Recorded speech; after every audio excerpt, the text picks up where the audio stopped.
هرچی میره پایینتر کمتر میشه. بس 8 تومن دارم، اینجا مثلا 6 دارم با 4. خب کمتر از آبی من قرمز به کار میبرم، از اون کمتر نارنجی.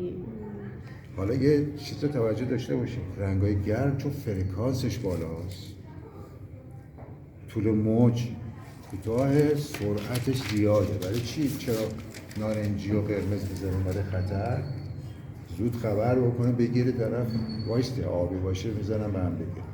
این طول یه چیز جوکم یادم افتاد بگم که شب بود، طرف میاد تاکسی سوار خیابون خلوت میتاز تو خیابونا، هرچی چرا قرمز میبینیم یا خیلی عشقی هستی، میگه آره. بعد میگه هم سبز میرسید میذاره روی ترمز، میگه چرا بایستدی؟ ممکنه یه عشقی هم از اون باید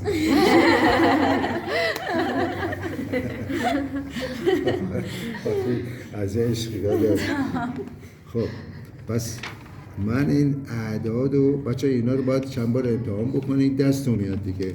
هر عددی که این خیلی ساده بیان شد، من گذاشتم بر اساس موضوع پیدا کردم، اعداد رو پیدا کردم، اونی که زیادتره عددش بالاتره توی کار من توی مجموعه آبی باید بیشتر میشه، قرمز از اون کمتر، نارنجی خیلی کمتر.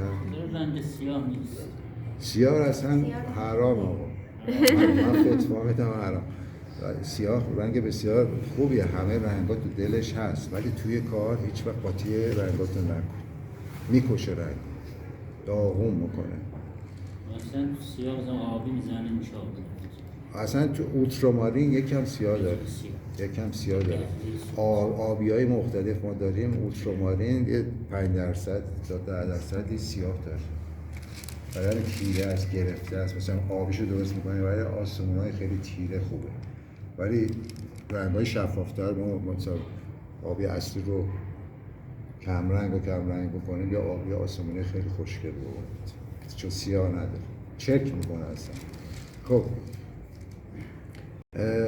یه چیزم بچه بگم، شما یه پله این ورتر یه پله اون ورتر هم مجازین از این رنگا. دیدین این رنگت مثلا توی کار بهتره به جای این باشه، من اینو انتخاب کردم، اینو با این میگم اینو انتخاب کنم بهتر، به کارم بیشتر میخوره. لباس بچه گفته زرد نارنجی، پس این هم اشکالی نداره، یه پله بالاتر یا پایین‌تر باشه.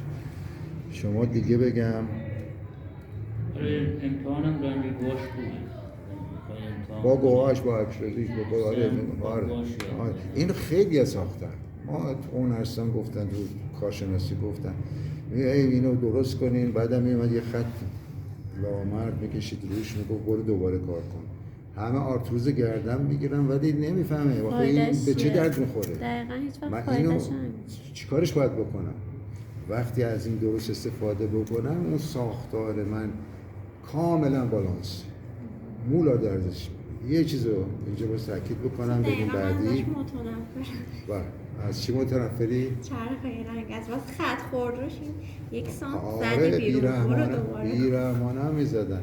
بعد نبود رنگسازی رو یاد میگرفت اون موقع آدم، مثلا با گواش کار کردن یاد میگه، ولی چرا روی کار میکشی آخه؟ بگو برو عوض کن، مریضن بعضی. عرض کنم شما چون فرکانس رنگای گرم زیاده که اون باعث شد اون جوکرم بگم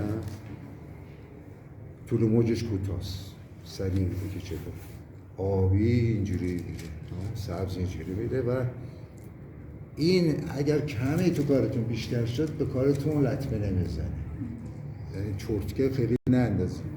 حدوداً این باید بیشتر دیده بشه، اون یکی ها به اعدادشون کمتر و کمتر، ولی اینا که گرمه یکم زیاد بشه تمام معادلات کارتون به هم میخوره. اصلا ناخودآگاه تصویر رو نگاه میکنه خوشش نمیاد. و این اینقدر علم رنگ مهمه که بیننده احساس خوشی و راحتی میکنه توی موضوع، یه جا اصلا بدش میاد، اصلا نگاه نمیکنه، رد میشه فرکانس.